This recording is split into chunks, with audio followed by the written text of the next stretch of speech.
हिंदू धर्म में 16 संस्कारों की बात कही गई है, जिनमें से एक विवाह संस्कार भी है।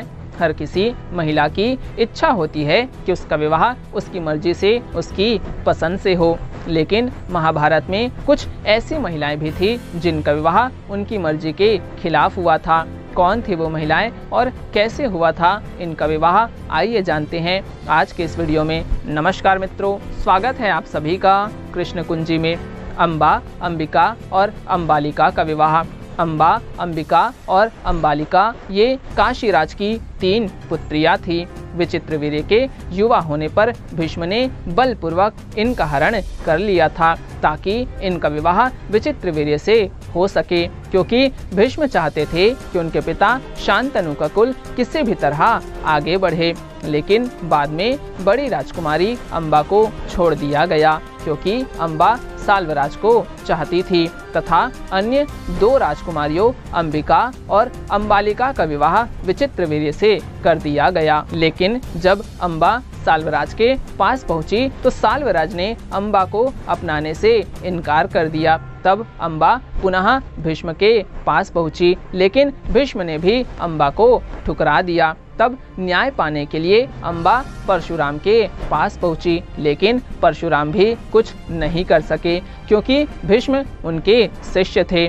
फिर अम्बा ने न्याय पाने के लिए शिवजी की तपस्या की। तपस्या से प्रसन्न होकर शिवजी ने अम्बा को वरदान दिया कि तुम भीष्म के वध का कारण बनोगी। वरदान पाते ही अम्बा ने अपने प्राण वहीं छोड़ दिए और अगले जन्म में शिखंडी के रूप में उसका जन्म हुआ और वह अंततः भीष्म के वध का कारण बनी। गांधारी का विवाह।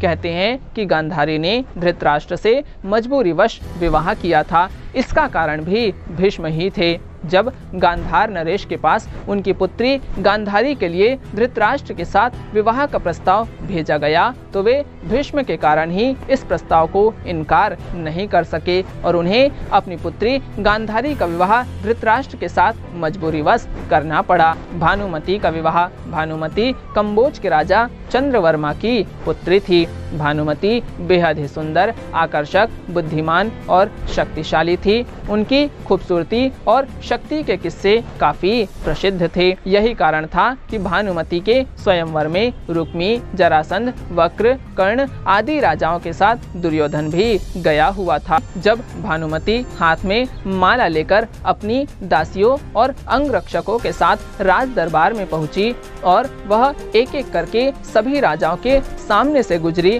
तो वह दुर्योधन के भी सामने से गुजरी। दुर्योधन चाहता था कि भानुमति उसे ही माला पहनाए, लेकिन ऐसा नहीं हुआ। जब भानुमति दुर्योधन के सामने से आगे बढ़ गई तो दुर्योधन ने क्रोधित होकर भानुमति के हाथ से माला छीनकर खुद ही अपने गले में पहना ली। ये दृश्य देखकर सभी राजाओं ने अपने अपने तलवार निकाल लिए। ऐसी स्थिति में दुर्योधन ने भानुमति का हाथ पकड़ा और उसे महल से बाहर ले जाते हुए सभी राजाओं से कहा कि कर्ण को परास्त करके मेरे पास आना। ऐसी स्थिति में दुर्योधन ने सभी राजाओं को कर्ण के साथ युद्ध की चुनौती दे दी। इस युद्ध में कर्ण ने सभी राजाओं को परास्त कर दिया। इस तरह दुर्योधन ने जबरदस्ती भानुमति के साथ विवाह किया। तो मित्रों, ये थी जानकारी कि कैसे महाभारत में कुछ महिलाओं का विवाह उनकी मर्जी के खिलाफ हुआ था। आपको आज की ये जानकारी कैसी लगी? आप अपने विचार कमेंट बॉक्स में कमेंट करके जरूर बताएं। वीडियो अच्छी लगे तो इसे लाइक और शेयर भी जरूर करें। आप सबको राधे राधे।